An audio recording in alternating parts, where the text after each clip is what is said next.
छगन भुजबळ यांना मंत्रिमंडळातून कमरेत लाथ घालून बाहेर काढा असं वादग्रस्त वक्तव्य शिंदे गटाचे आमदार संजय गायकवाड यांनी केलंय। आता कुणाचा बापही मराठा आरक्षण रोखू शकणार नाही असं आव्हान गायकवाड यांनी भुजबळांना दिलंय।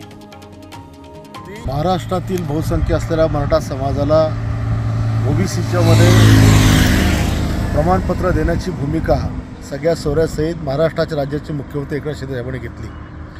पण मराठा आरक्षणाचा विषयाच्या मागणीपासूनच छगन भुजबळ यांनी तिरस्काराची एक विषारी फुंकार या राज्यामध्ये फुंकली आणि प्रत्येक वेळेला मराठा समाजाच्या बाबतीमध्ये अतिशय वाईट भूमिका घेऊन हा समाजाला ह्या मराठा समाजाला ओबीसीचे प्रमाणपत्र कसे मिळेल अशाच प्रकारे त्यांनी भूमिका घेतलेली आहे। आज राज्यामध्ये 54 लाख नोंदी जस्टिस शिंदे यांच्या प्रयत्नामुळे मिळाल्यात। एकनाथ शिंदे यांनी त्याचे आदेश त्या ठिकाणी दिले।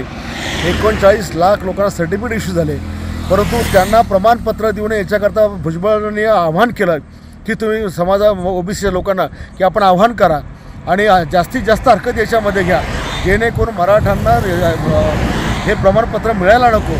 परंतु त्या भुजबळांना मला सांगायचं की ज्या 57 लाख नोंदी ओबीसीच्या सापडलेल्या आहेत त्या ओबीसीच्या रिझर्वेशनमधून कोणाचा बापही त्या मराठ्यांच्या पोरांना आता रिझर्वेशनपासून रोखू शकत नाही।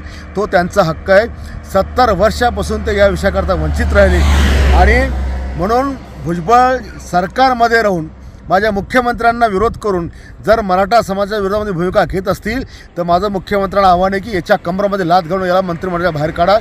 एका राज्याची या मंत्र्याची भूमिका कुठल्या एका धर्माच्या विरोधात समाजाच्या विरोधात असू शकत नाही। तो त्या मंत्रिपदावर राहायच्या लायकीचं नाही, म्हणून ताबडतोबीने भुजबळला घरचा रस्ता दाखवा। त्याच्यामध्ये जर जातीवाद शिरला असेल तर तो मंत्रिमंडळात राहायच्या लायकीचा नाही आहे, हे माझं मुख्यमंत्र्यांना आव्हान आहे।